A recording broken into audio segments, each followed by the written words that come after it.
नमस्कार, आप देख रहे हैं सम्राट न्यूज टीवी और मैं हूं आपके साथ हर्षिता कनौजिया। देश भर में इन दिनों स्वाइन फ्लू यानी H1N1 के मामलों में तेजी से उछाल देखने को मिल रहा है। विशेषकर राष्ट्रीय राजधानी दिल्ली में इसके आंकड़े काफी तेजी से बढ़ रहे हैं। इस स्थिति को लेकर आम जनता के बीच एक स्वाभाविक डर और चिंता का माहौल पैदा हो गया है।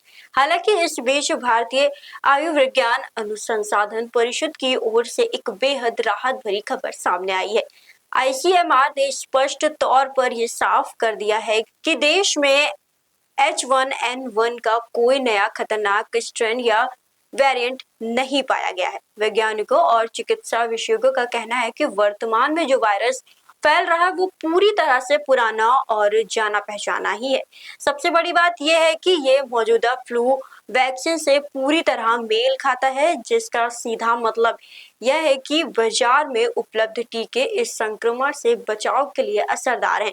अगर आंकड़ों पर नजर डालें तो स्थिति थोड़ी गंभीर जरूर नजर आती है, खासकर दिल्ली में। इस साल अकेले दिल्ली में फ्लू के कुल 2300 से अधिक मामले दर्ज किए जा चुके हैं, जिनमें से 1777 से ज्यादा मामले अकेले H1N1 संक्रमण के हैं। स्थिति की गंभीरता को देखते हुए केंद्र और राज्य सरकार दोनों ही पूरी तरह सतर्क मोड में आ गई है।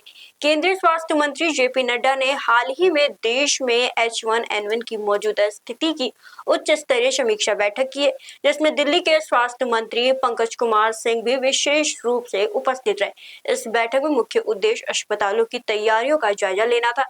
सरकार ने यह सुनिश्चित किया है कि अस्पतालों में मरीजों के लिए इलाज के लिए पर्याप्त बेड, ऑक्सीजन, वेंटिलेटर और जीवन रक्षक दवाई हर समय उपलब्ध रहे। इसके अलावा स्वास्थ्य विभाग किसी भी आपात स्थिति से निपटने के लिए स्थानीय स्तर पर भी पैनी नजर बनाए हुए है। चिकित्सा विभाग की एडवाइजरी के अनुसार H1N1 संक्रमण होने पर व्यक्ति को आमतौर पर तेज बुखार, गंभीर खांसी, सिर दर्द और पूरे शरीर में भयंकर दर्द जैसी समस्याओं का सामना करना पड़ता है। ज्यादातर मामलों में उचित आराम, सही समय पर मिलने वाले इलाज से मरीज कुछ ही दिनों में पूरी तरह स्वस्थ हो जाता है। लेकिन कुछ खास वर्ग के लोगों को इस बीमारी के दौरान अत्यधिक सतर्कता बरतने की आवश्यकता होती है।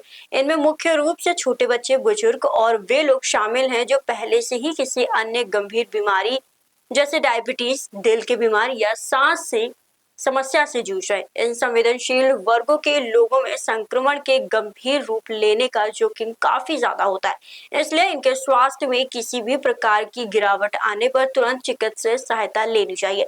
दिल्ली सरकार और स्वास्थ्य विभाग द्वारा लगातार ये अपील की जा रही है कि लोग घबराए नहीं बल्कि समझदारी दिखाते हुए एहतियाती कदम उठाएं। लोगों को व्यक्तिगत साफ सफाई का विशेष ध्यान रखने की सलाह दी गई है, जैसे कि बार बार साबुन से हाथ धोना और सैनिटाइजर का इस्तेमाल करना। खांसते या छींकते समय मुंह और नाक को रुमाल या टिश्यू पेपर से ढकना बेहद जरूरी है, ताकि संक्रमण दूसरों तक ना फैले।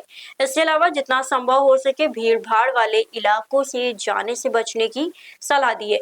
संक्षेप में कहा गया है कि भले ही मामलों में बढ़ोतरी हुई हो और सतर्क रहने की पूरी जरूरत है, लेकिन वायरस का कोई नया रूप सामने ना आने और टीकों के प्रभावी होने से स्थिति पूरी तरह नियंत्रण में है। सरकार अपनी ओर से हर संभव निगरानी और तैयारी कर रही है। आम नागरिकों का दायित्व ये बनता है कि वे लक्षणों को नजरअंदाज न करें। थोड़ी भी तबीयत बिगड़ने पर तुरंत डॉक्टर से परामर्श लें और साफ सफाई के नियमों का कड़ाई से पालन करें।